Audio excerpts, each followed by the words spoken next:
فرزند زہرا یہ حالات برے ہیں۔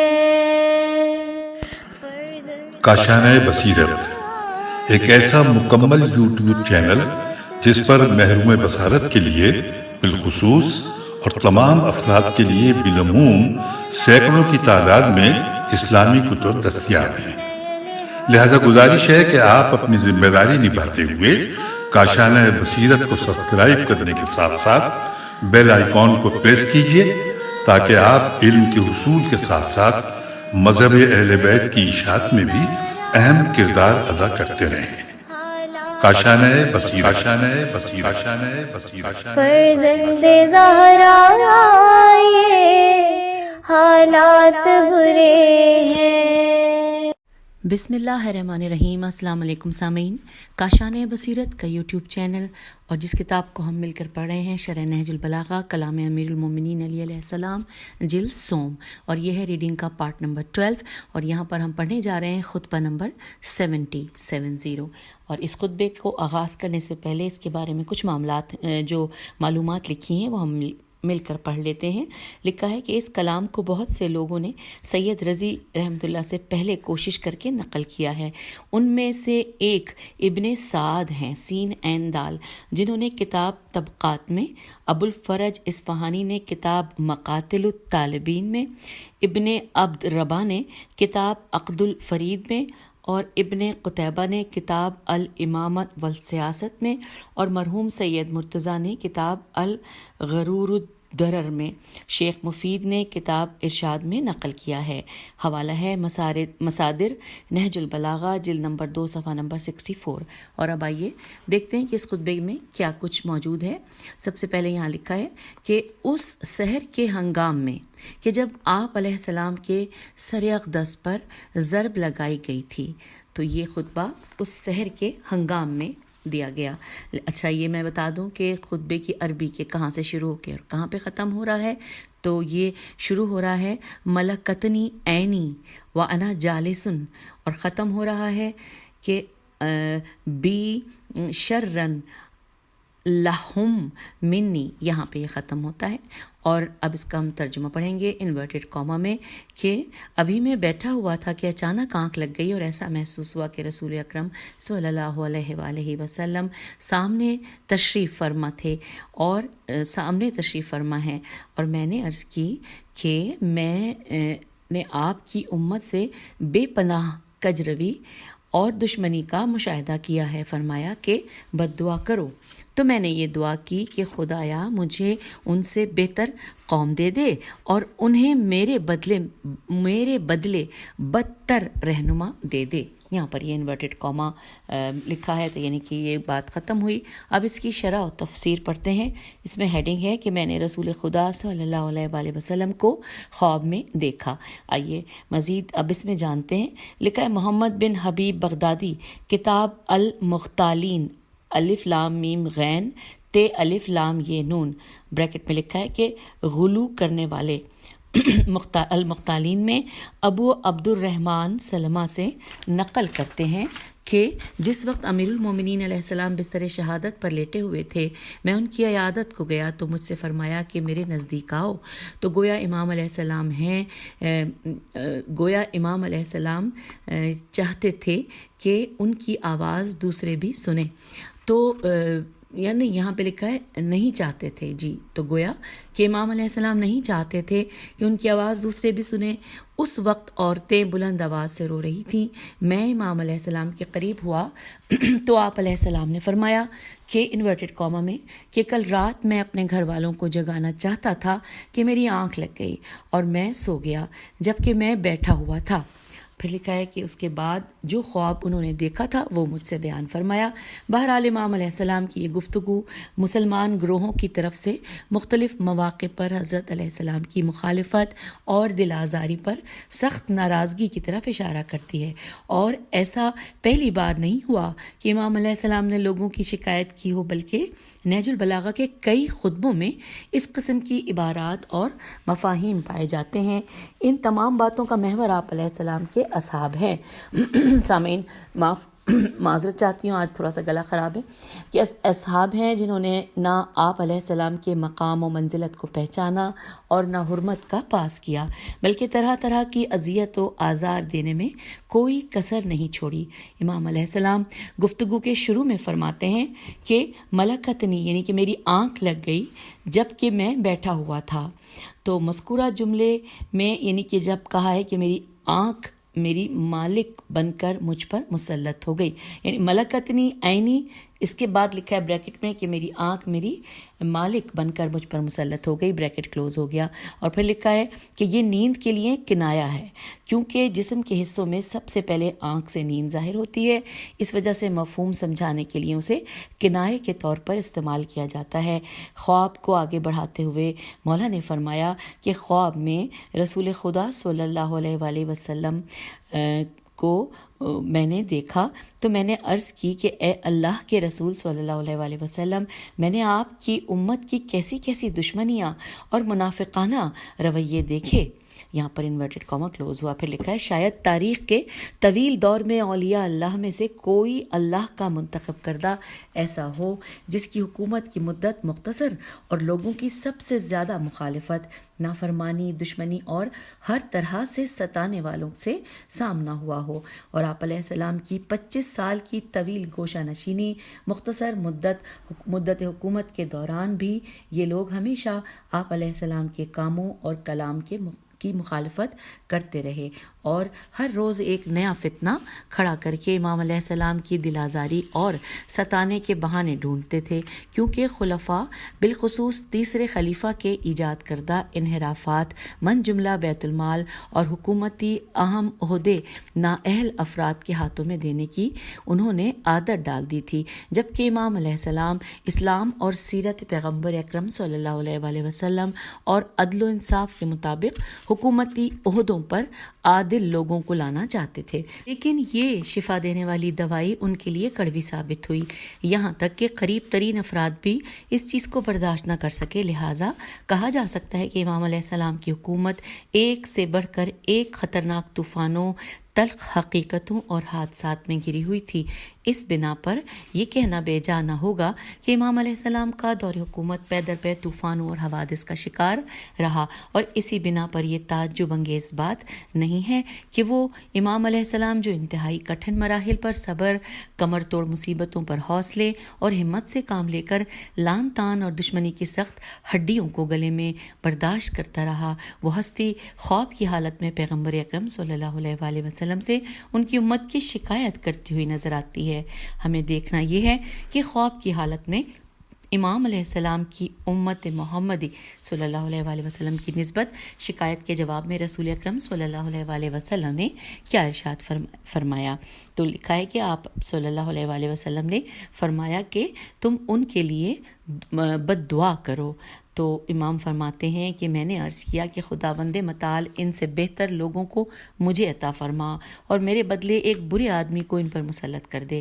اب یہاں پر یہ ایک سوال ہے، سوال یہ ہے کہ رسول خدا صلی اللہ علیہ وآلہ وسلم خواب میں امام علیہ السلام کو بد دعا کرنے کا حکم کیوں دے رہے ہیں، جبکہ آپ صلی اللہ علیہ وآلہ وسلم تمام عالمین کے لیے قیامت تک کے لیے رحمت بن کر آئے تھے؟ جواب لکھا ہے کہ اس کی وجہ یہ ہے کہ لوگوں میں سے کچھ گروہوں کی سرکشی اور نافرمانی کبھی اس حد تک پہنچ جاتی ہے کہ وہ اپنے اوپر نازل ہونے والی رحمت کے دروازے کو بند کر دیتی ہے، اور ان کی جگہ عذاب اور نعمت کے چھن جانے کے سوا کچھ باقی نہیں رہتا۔ اس قسم کے کاموں میں بد دعا کرنا حکمت کے عین مطابق ہے۔ تاریخ انبیاء علیہ السلام میں ہم انہیں صبر و شکر گزاری اور لطف و رحمت خداوندی کے باوجود کبھی کبھی بد دعائیں کرتے ہوئے دیکھتے ہیں، جیسے حضرت نوح علیہ السلام نے 950 سال تبلیغ و ہدایت کرنے کے بعد جب کوئی بہتری نہیں دیکھی تو اپنی نافرمان قوم کے حق میں بد دعا فرمائی۔ اب یہاں پہ لکھا ہے کہ انورٹڈ کاما میں کہ پروردگار ان کافروں میں سے ایک کو بھی زمین پر زندہ نہ چھوڑ اور ان کو صفحہ ہستی سے مٹا دے۔ یہ سورہ نوح میں کی آیت نمبر 26 ہے۔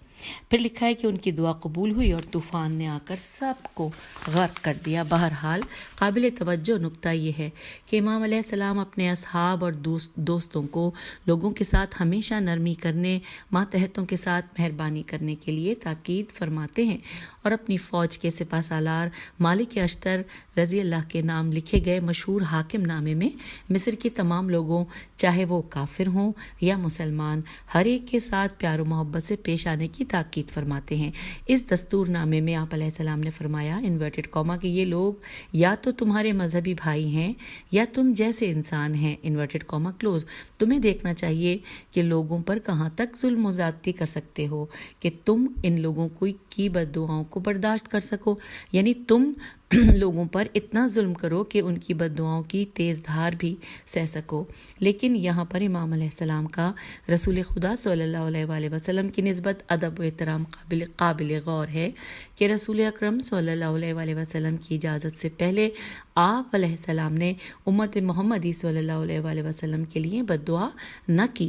یہاں پر امام علیہ السلام نے اس گروہ کے لیے جو بد دعا کی ہے وہ بھی تو غور طلب ہے۔ یہاں پر آپ علیہ السلام نے پہلے ناقدر شناس اور ناشکر افراد سے اپنی نجات کے لیے دعا کی ہے، اور اس کے بعد خدا کی بارگاہ میں اس گروہ کے درمیان سے خود کو اٹھانے اور ایک ظالم و جابر حاکم کو ان پر مسلط کرنے کی دعا فرمائی ہے تاکہ یہ لوگ اپنی نافرمانی اور سرکشی کا مزہ چکھ لیں۔ پھر لکھا ہے کہ پروردگار میری جگہ ایک بدترین آدمی ان پر مسلط کر دے۔ اس جملے کا مفہوم نعوذ باللہ یہ ہرگز نہیں ہے کہ امام علیہ السلام ان کے لیے برے تھے اور خود سے بھی برے تر آدمی کو ان پر مسلط کرنے کی دعا کر رہے ہیں، نعوذ باللہ، بلکہ ادبیات عرب میں خیر و شر کا جملہ صفت تفضیلی تیف زواد یہ لام چھوٹیے صفت تفضیلی کے لیے استعمال ہوتا ہے۔ اب یہاں یہ لازم نہیں کہ صفت جس کا ذکر کیا جا رہا ہے دونوں جانب موجود ہو، جس کا موازنہ کیا جا سکے کہ ایک میں زیادہ ہے اور دوسرے میں کم، بلکہ کبھی مفضول میں یہ صفت بالکل نہیں پائی جاتی۔ امام علیہ السلام کے پہلے جملے میں کہ انورٹڈ کاما میں کہ خدایا مجھ کو ان سے بہتر دے دے۔ اچھا، یہاں پہ لکھا ہے کہ اس کے یہی معنی پائے جاتے ہیں کہ جب کہ ان لوگوں میں سے کوئی بھی اچھے اور نیک صفت والے موجود نہیں تھے۔ اس کے برعکس جب منافق تنگ کرنے والے اور شرارت پسند تھے، دوبارہ جملے کو پڑھتی ہوں کہ اس کے برعکس سب منافق تنگ کرنے والے اور شرارت پسند تھے۔ قرآن مجید کی متعدد آیات کو یہاں پر دلیل کے طور پر پیش کیا جاتا ہے۔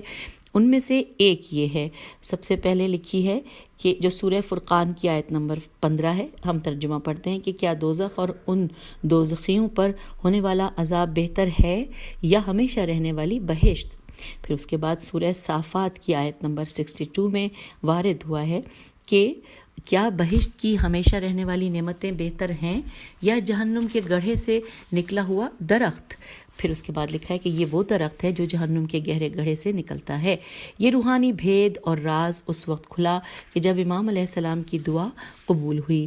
اس گفتگو کے چند دن گزرنے کے بعد محراب عبادت میں آپ علیہ السلام فخر کے ساتھ شہادت سے ہمکنار ہوئے اور رحمت خداوندی کے جوار اور پیغمبر اکرم صلی اللہ علیہ وآلہ وسلم کے قریب بہشت میں تشریف فرما ہوئے۔ آپ علیہ السلام کے بعد اس نافرمان اور منافق گروہ پر امیر شام یزید، حجاج بن یوسف اور آل مروان جیسے سفاک ترین حکمران مسلط ہوئے، اور انہوں نے قتل و غارت گری کا بازار اس طرح گرم کر کے رکھا کہ اس سے پہلے کوفہ و عراق کی تاریخ میں کوئی واقعہ ایسا نہیں ملتا۔ آخر میں سید رضی اللہ اس خطبے سے مربوط دو اہم چیزوں کی تفسیر کرتے ہوئے فرماتے ہیں انورٹڈ کاما میں کہ ہاں اولد الف واو لام دال کا معنی ٹیڑھا اور کج ہونا ہے، اور لام دال دال لدد کے معنی دشمنی اور بغض و حسد کرنا ہے، اور یہ فصیح ترین کلام ہے۔ انورٹڈ کاما یہاں پہ کلوز ہو گیا۔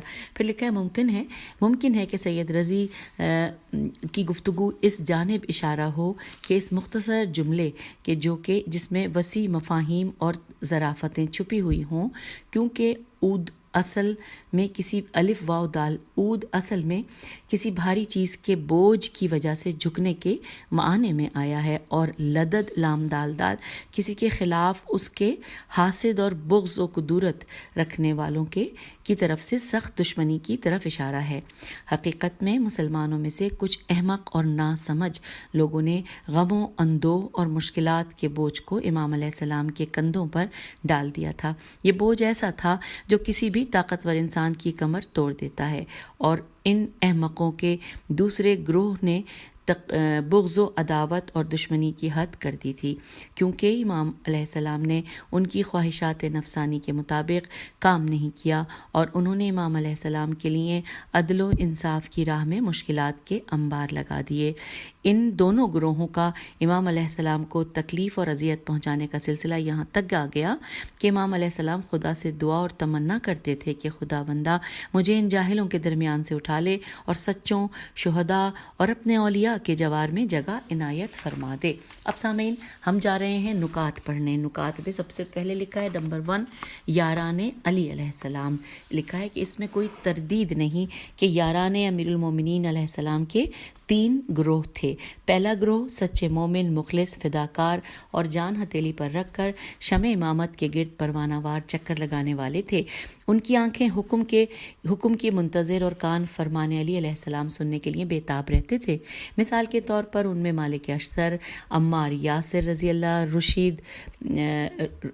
رشید ہجری رضی اللہ، میثم تمار رضی اللہ اور کمیل بن زیاد رضی اللہ جیسے پروانے جو امیر المومنین علیہ السلام کے دوستوں میں بہت ممتاز مقام رکھتے تھے۔ دوسرا گروہ نہ سمجھ اور بے وقوف، نہ امام علیہ السلام کی مقام و منزلت کو جانتا تھا اور نہ زمان و مکان کی شرائط سے اسے سروکار تھا، نہ شام میں امیر شام کی حکومت کی طرف سے سرحدوں پر خطرات کی اسے پرواہ تھی اور نہ لڑنے کے لیے میدان جنگ میں جاتا تھا۔ لوگ کسی طریقے سے بہانہ ڈھونڈ کر جان چھڑانے والے، بے عقل، تفرقہ ڈالنے والے، ایک بات پر اڑے رہنے والے، ضدی، مکر و فریب اور ہیلا و بہانہ کرنے والے ایسے تھے کہ اجتماعی کاموں میں ان میں سے کوئی بھی قابل اعتبار نہ تھا۔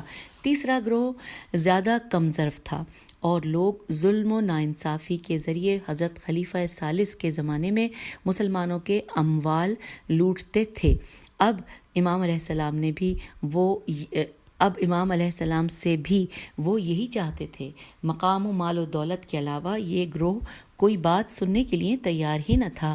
امیر المومنین علیہ السلام جہاں تک ممکن تھا معاشرہ اسلامی کے مسائل کے حل اور اس کی حفاظت کی خاطر ان کی تواضع کرتے رہے، لیکن اس جاہل گروپ کے کاموں سے جب آپ علیہ السلام کو بہت دھچکا لگا تو دل کا بوجھ ہلکا کرنے اور اندرونی کیفیت کو زبان مبارک پر لا کر ان سے مخاطب ہوئے۔ شاید یہ لوگ باز آ جائیں اور سیدھی راہ پر پلٹ آئیں۔ آپ علیہ السلام کے یہ گلے شکوے جن خطبوں میں ہیں، نمونے کے طور پر ہم یہاں پر بیان کرتے ہیں۔ مثلا پہلے نمبر پہ ہے خطبہ نمبر 25 میں مولا فرماتے ہیں کہ خدا کی قسم میں جانتا ہوں کہ بہت جلد وہ لوگ تم پر مسلط ہو جائیں گے، کیونکہ وہ لوگ اپنی غلط کاریوں میں ایک دوسرے کے مددگار اور متحد ہیں، مگر تم لوگ صراط مستقیم اور حق کی راہ پر ہوتے ہوئے بھی پراگندہ ہو۔ پروردگار، میں نے ہر طریقے سے انہیں سمجھایا، نصیحت کی، مگر ان لوگوں میں سے سست، کاہل اور تھکا ماندہ پایا اور انہوں نے مجھے بھی تھکا دیا ہے۔ ان کے لیے میں رنجیدگی کا سبب بنا اور یہ لوگ میرے لیے دل آزاری کا سبب بنے۔ دوسرے نمبر پہ ہے 27ویں خطبے میں مولا فرماتے ہیں، خدا کی قسم یہ حقیقت انسان کے دل کو مار دیتی ہے اور اس پر مصیبت کے پہاڑ توڑ دیتی ہے کہ تمہارے دشمن غلط راستے پر چلتے ہوئے بھی ایک دوسرے کے ساتھ متحد ہیں، اور ایک تم ہو جو حق کے راستے پر چلتے ہوئے بھی اس طرح پراگندہ ہو کہ تمہارے چہرے بھیانک، تمہارے ساتھی ہمیشہ ہوا کی طرح تند و تیز ہیں۔ اے مردوں کی شکل و صورت میں نامردوں، تم میں مجھے کوئی مرد دکھائی نہیں دیتا۔ اے نہ سمجھ بچوں کی طرح بے عقل لوگوں، تمہاری مثال گھونگھٹ اٹھائے بغیر شادی کے تخت پر بیٹھی دلہن کسی ہے۔ اے کاش میں نے کبھی تمہیں نہ دیکھا ہوتا اور نہ پہچانا ہوتا۔ تیسرے نمبر پہ لکھا ہے کہ مولا کے خطبہ نمبر 29 میں مولا فرما رہے ہیں انورٹڈ کاما کہ اے لوگو تمہارے بدن جمع افکار اور ارادے پراگندہ تمہاری دھواں دار باتیں سخت پتھر کے بھی ٹکڑے کر دیں، لیکن تمہارے بے جان اعمال دیکھ کر دشمن اطمینان سے بیٹھتا ہے اور ان تمام نالائقیوں کے ساتھ فتح کی امید کرتے ہو۔ مجالس و محافل میں زمین و آسمان کو زیر و زبر کر دیتے ہو، مگر جنگ کے میدان میں چیختے چلاتے ہو کہ اے جنگ ہم سے دور ہو جا۔ انورٹڈ کاما یہاں کلوز ہو گیا۔ چوتھے نمبر پہ لکھا ہے خطبہ نمبر 59 میں مولا فرماتے ہیں انورٹڈ کاما کہ تمہارے ساتھ کہاں تک نرمی برتوں اور اچھائی کروں، وہ تازہ اونٹ جس پر سامان لادنے کی وجہ سے اس کی پیٹھ زخمی ہو گئی ہو، اس کی طرح تمہارے ساتھ نرمی کروں، یا اس پرانے کپڑے کی طرح جس کا پھٹا ہوا حصہ سیتا ہوں تو دوسرا حصہ پھٹ جاتا ہے اور دوسرا حصہ سیتا ہوں تو پہلا حصہ پھٹ جاتا ہے، اس طرح تمہارے ساتھ برتاؤ کروں، بتاؤ کیا کروں۔ یہاں پر سوالیہ نشان بھی ہے اور انورٹڈ کاما کلوز ہوا۔ 5ویں نمبر پہ لکھا ہے خطبہ نمبر 79 میں مولا فرما رہے ہیں انورٹڈ کاما کہ اے لوگو تمہارے جسم تو موجود ہیں لیکن تمہاری عقل غائب ہے، یعنی تم عقل سے پیدل ہو اور تم جو چاہتے ہو وہ ایک ہی جیسا ہے۔ تمہارے بڑے بزرگ نفس پرستی میں مبتلا ہیں۔ اے کوفے والوں، میں تم لوگوں سے متعلق 3 چیزیں جو تمہارے پاس ہیں اور 2 چیزیں جو تمہارے پاس نہیں ہیں ان کے بارے میں فکر مند ہوں، اور وہ یہ کہ تم کان رکھتے ہو لیکن بہرے ہو، بات کرتے ہو مگر گونگے ہو، آنکھیں رکھتے ہو مگر اندھے ہو، لڑائی کے میدان میں نہ آزاد اور جوان مردوں کی طرح لڑتے ہو اور نہ آزمائش و امتحان میں پورا اترتے ہو۔ اے مصیبت کے مارو، تمہارے ساتھ میں آخر کیا کروں؟ یہاں پر سوالیہ نشان ہے اور انورٹڈ کاما کلوز ہوا۔ اب 6 نمبر پہ لکھا ہے خطبہ نمبر 119، اس میں مولا فرما رہے ہیں انورٹڈ کاما کہ تمہیں کیا ہو گیا ہے؟ کیا تم بہرے ہو جو میری بات نہیں سن سکتے؟ کیا تم گونگے ہو کیوں بات نہیں کرتے؟ تمہیں کبھی بھی سیدھی راہ پر چلنے کی توفیق ہی نہیں ہوگی اور ہرگز راہ حق پر چلنے کی کوشش میں کامیاب نہیں ہوں گے۔ یہاں پہ انورٹڈ کاما کلوز ہو گیا۔ پھر 7ویں نمبر پہ لکھا ہے کہ خطبہ نمبر 121 میں مولا فرماتے ہیں ترجمہ انورٹڈ کاما میرا ارادہ تھا کہ تمہارے ذریعے بیماری کا علاج کروں، مگر یہاں تم لوگ خود لا علاج بیماریوں میں مبتلا ہو۔ میں ایسے آدمی کی طرح ہو گیا ہوں جو کانٹے کو دوسرے کانٹے کے ذریعے سے کھینچ کر نکالتا ہے، جبکہ یہ اچھی طرح معلوم ہے کہ وہ کانٹے بھی دوسرے کانٹوں کی طرح ہی ہوتے ہیں۔ پروردگار ان بیماریوں کی اس لا علاج بیماری کا علاج کرتے کرتے طبیب تھک گئے ہیں۔ انورٹڈ کاما یہاں پر کلوز ہو گیا۔ پھر 8ویں نمبر پہ خطبہ نمبر 123 میں مولا فرما رہے ہیں انورٹڈ کاما کہ گویا کہ میں دیکھ رہا ہوں کہ تم جنگ سے فرار کرتے وقت سین الف نون ڈال سانڈ جس طرح اپنے غول میں غراتا ہے، تم بھی ایسی آوازیں نکالتے ہوئے بھاگتے ہو، اور تم میں نہ کسی حق کو چھین کر لانے کی ہمت ہے اور نہ ظلم و ستم کو روکنے کی جرت ہے۔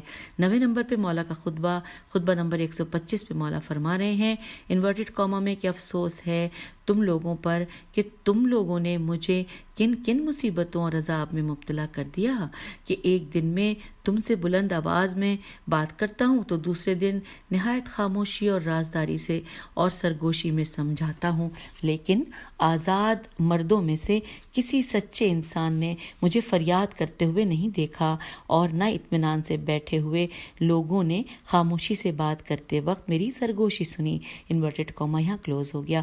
10ویں نمبر پہ خطبہ نمبر 131 میں مولا فرما رہے ہیں انورٹڈ کاما اے اختلافات کے شکار لوگو، تمہارے پراگندہ اور بکھرے ہوئے دلوں پر افسوس ہے۔ تمہارے جسم موجود مگر دل مردہ ہیں، اور میں تمہیں حق کی طرف بلاتا ہوں، لیکن جس طرح بھیڑیں شیر کی دہاڑ سن کر بھاگتی ہیں اسی طرح میری آواز سن کر تم بھاگتے ہو۔ یہاں پر انورٹڈ کاما کلوز ہوا، اور وہ تمام جو ہم پڑھ رہے تھے مولا کے خطبات جو کہ مثال کے طور پہ بیان ہوئے تھے وہ بھی ختم ہوئے۔ اور اب نقطہ نمبر 2 پہلا ہم نے پڑھا تھا یاران علی، اور دوسرا ہے بد دعا کے مستحق کون لوگ ہیں؟ یہاں پہ سوالیہ نشان ہے۔ اس ہیڈنگ کے حوالے سے پڑھتے ہیں، خطبے کی شرح میں جیسے بیان ہوا کہ اللہ کے رسولوں اور ولیوں نے اپنی روح کی گہرائیوں سے امید کے ساتھ غلط راہ پر چلنے والی قوموں کو مسلسل ہدایت کے ذریعے سیدھی راہ کی طرف دعوت دی، اور اس راہ میں اپنے دکھ، درد اور غم و غصے کو عجیب حوصلے اور جرأت مندی سے برداشت کیا، لیکن جب ہدایت کے سارے راستے بند ہو کر ان کی طرف سے بالکل مایوس ہو جاتے تو بد دعا کے لیے ہاتھ بلند کرتے تھے۔ کبھی بد دعائیں فاسد اور مفسد لوگوں کے خاتمے کے لیے ہوتی ہیں تاکہ ان کی جگہ ہدایت پانے والی نسل آ جائے۔ پیغمبر اسلام صلی اللہ علیہ وآلہ وسلم کی زندگی میں بھی جو تمام عالم انسانیت کے لیے رحمت تھی، اس قسم کے قابل نفرت نمونے دیکھنے میں آئے۔ ان میں سے بعض یہ ہیں۔ نمبر 1، حدیث میں آیا ہے کہ خلیفہ ثالث کا چچا حکم بن آس آس جو پیغمبر اکرم صلی اللہ علیہ وآلہ وسلم کے سخت ترین مخالفین میں سے تھا، حضرت صلی اللہ علیہ وآلہ وسلم کی نقلیں اتار کر مذاق اڑاتا تھا۔ اپنی حرکات و سکنات کے ذریعے پیغمبر اکرم صلی اللہ علیہ وآلہ وسلم کے پیچھے چلتے ہوئے کبھی کندھوں کو ہلاتا، کبھی ہاتھوں کو راشے والے شخص کی طرح ہلاتا، کبھی لنگڑاتے ہوئے چلتا۔ ایک دن رسول خدا صلی اللہ علیہ وآلہ وسلم نے اس کے حق میں بد دعا فرمایا تو ہمیشہ کے لیے اسی طرح کا ہو جائے گا۔ تو اس دن کے بعد سے وہ ہمیشہ کے لیے کندھوں کو ہلاتا، لنگڑاتا اور لرزتے ہاتھوں کو جوڑ کر چلتا تھا۔ اس کے کچھ دنوں بعد رسول خدا صلی اللہ علیہ وآلہ وسلم نے اسے مدینے سے نکال دیا اور اس پر لعنت بھی بھیجی۔ حوالہ ہے بہار الانوار جلد نمبر 18 صفحہ نمبر 59۔ دوسرے نمبر پہ لکھا ہے، یہاں پر جو نمونے تھے، پہلا نمونہ ہم نے پڑھ لیا، دوسرے نمونے پہ لکھا ہے کہ ابن مسعود کہتا ہے کہ ہم پیغمبر اکرم صلی اللہ علیہ وآلہ وسلم کے ساتھ خانہ کعبہ کے سائے میں بیٹھے نماز پڑھ رہے تھے کہ قریش کے کچھ لوگ ابو جہل کے ساتھ آئے اور ان کے ہاتھوں میں اونٹ کی اوجڑی تھی۔ جب پیغمبر اکرم صلی اللہ علیہ وآلہ وسلم سجدے میں گئے تو انہوں نے اوجڑی کو آپ صلی اللہ علیہ وآلہ وسلم کی پشت مبارک پر ڈال دیا۔ یہ خبر حضرت فاطمہ سلام اللہ علیہ نے سنی تو آ کر اس گندگی کو آپ صلی اللہ علیہ وآلہ وسلم کی پشت مبارک پر سے ہٹا کر صاف کیا۔ جب آپ صلی اللہ علیہ وآلہ وسلم نماز سے فارغ ہوئے تو قریش اور بالخصوص ابو جہل، عتبہ، شیبہ، ولید، امیہ، عقبہ بن ابی معیط یہ توئے کے لیے بد دعا فرمائی۔ ابن مسعود کہتا ہے کہ اس واقعے کے چند روز بعد جنگ بدر واقع ہوئی اور ہم نے دیکھا کہ ان سب کی لاشیں بدر کے کنویں میں پڑی ہوئی تھیں۔ حوالہ ہے بہار الانوار جلد نمبر 18 صفحہ نمبر 57۔ پھر تیسرے نمبر پہ لکھا ہے کہ پیغمبر اکرم صلی اللہ علیہ وآلہ وسلم نے قبیلہ مزر یہاں پہ لکھا ہے کے لیے بد دعا کی۔ اس قبیلے والوں نے آپ صلی اللہ علیہ وآلہ وسلم کو بہت زیادہ اذیتیں پہنچائی تھیں۔ فرمایا کہ پروردگار مزر کے قبیلے کے لوگوں کو سخت عذاب میں مبتلا فرما، حضرت یوسف علیہ السلام کے بھائیوں پر پڑنے والی قحط سالی کی طرح ان لوگوں کو بھی سخت سزاؤں کا مستحق قرار فرما۔ حوالہ ہے یہاں پر بہار الانوار جلد نمبر 17 صفحہ نمبر 230۔ پھر لکھا ہے کہ پیغمبر خدا صلی اللہ علیہ وآلہ وسلم کی بد دعا ان کے حق میں قبول ہوئی اور بدترین قحط اور خشک سالی نے انہیں اپنی لپیٹ میں لے لیا۔ جب بھوکوں مرنے لگے تو اس قبیلے کے کچھ سردار آپ صلی اللہ علیہ وآلہ وسلم کے پاس اپنی پریشانیاں لے کر آئے اور آپ صلی اللہ علیہ وآلہ وسلم سے مدد مانگی تو آپ صلی اللہ علیہ وآلہ وسلم نے انہیں معاف کر دیا اور ان کے لیے باران رحمت کی دعا فرمائی اور بارش کے پانی سے ہر جگہ سیراب ہو گئی چوتھے نمبر پہ لکھا ہے کہ ایک دوسری حدیث میں آیا ہے کہ ایک دن پیغمبر اکرم صلی اللہ علیہ وآلہ وسلم کسی جگہ سے گزر رہے تھے کہ عمرو بن عاص عین الف صاد اور ولید بن عقبہ عین قاف بے کو دیکھا جو شراب پینے کے ساتھ ساتھ حضرت حمزہ بن عبد المطلب علیہ السلام کی شہادت کی خوشی میں گانا گا کر خوشیاں منا رہے تھے تو آپ صلی اللہ علیہ وآلہ وسلم نے ان کے لیے بد دعا فرمائی۔ آپ نے فرمایا انورٹڈ کاما پروردگار ان دونوں پر تو لعنت بھیج اور انہیں فتنہ و فساد کے گہرے کنویں میں اور جہنم کی آگ میں دھکیل دے، انورٹڈ کاما کلوز۔ اور یہاں پر لکھا ہے کہ حوالہ ہے بہار الانوار جلد نمبر 20 صفحہ نمبر 76۔ پھر 5ویں نمبر پہ لکھا ہے کہ معروف حدیث میں آیا ہے کہ پیغمبر اکرم صلی اللہ علیہ وآلہ وسلم نے جنگ بدر کبریٰ کے دنوں میں ایک مٹھی خاک اٹھا کر قریش کے لشکر کی طرف پھینکتے ہوئے فرمایا کہ تمہارے چہرے بھیانک اور خوفناک ہو جائیں۔ اس کی عربی لکھی ہوئی تھی شاہت الوجوہ، شین الف ہے تے الف لام واو جیم واو ہے، اس کو زیر زبر پیش نہیں تھا، ساتھ اس کے لکھا ہے کہ تمہارے چہرے بھیانک اور خوفناک ہو جائیں۔ اس کے تھوڑی ہی دیر بعد قریش کی طرف ایک تیز و تند ہوا چلی جس نے پورے لشکر کو اپنی لپیٹ میں لے لیا اور اس کے چہروں کو خوفناک اور بھیانک بنا دیا۔ یہی اس کی شکست اور رسوائی کا سبب بنا، اور اس وقت پیغمبر اکرم صلی اللہ علیہ وآلہ وسلم نے یہ بد دعا فرمائی۔ جو بد دعا فرمائی اس کا حوالہ ہے بحار الانوار جلد نمبر 19 صفحہ نمبر 257۔ آئیے اس کا ترجمہ پڑھتے ہیں کہ پروردگار اس امت کا فرعون ابو جہل یہاں سے بھاگنے نہ پائے۔ تھوڑی دیر کے بعد ابو جہل لشکر اسلام کے ہاتھوں قتل ہو گیا۔ پھر اس کے بعد آخر میں لکھا ہے کہ البتہ پیغمبر اکرم صلی اللہ علیہ وآلہ وسلم کی بد دعاؤں کے مواقع صرف یہی نہیں ہیں، بلکہ دیکھنا یہ ہے کہ اللہ کے رسولوں اور اولیاء نے اپنے دشمنوں کے مقابل سخت اذیتیں اور تکالیف برداشت کی ہیں۔ کبھی ان کا بے شرمیوں، سرکشی اور گستاخی کی وجہ سے ہدایت کے دروازے ان پر بند ہو جاتے تھے، اور تب ان کے حق میں بد دعا کے لیے ہاتھ بلند ہوتے تھے، اور امیر المومنین علیہ السلام کی بد دعا بھی اس پہلے خطبے میں اسی معنی میں ہے۔ تو سامعین، یہاں پر یہ خطبہ نمبر 70 کی تمام تفصیلات مکمل ہوئی، ہم نے پڑھ لی۔ کتاب کا صفحہ نمبر 154 ہے، اور اب یہاں پر ہم آپ سے اجازت چاہیں گے اگلی نشست میں، اگلی ریڈنگ کے پارٹ میں خطبہ نمبر 71 پڑھنے کے لیے ہم دوبارہ سے حاضر ہوں گے۔ اجازت دیجیے، خدا حافظ، فی امان اللہ۔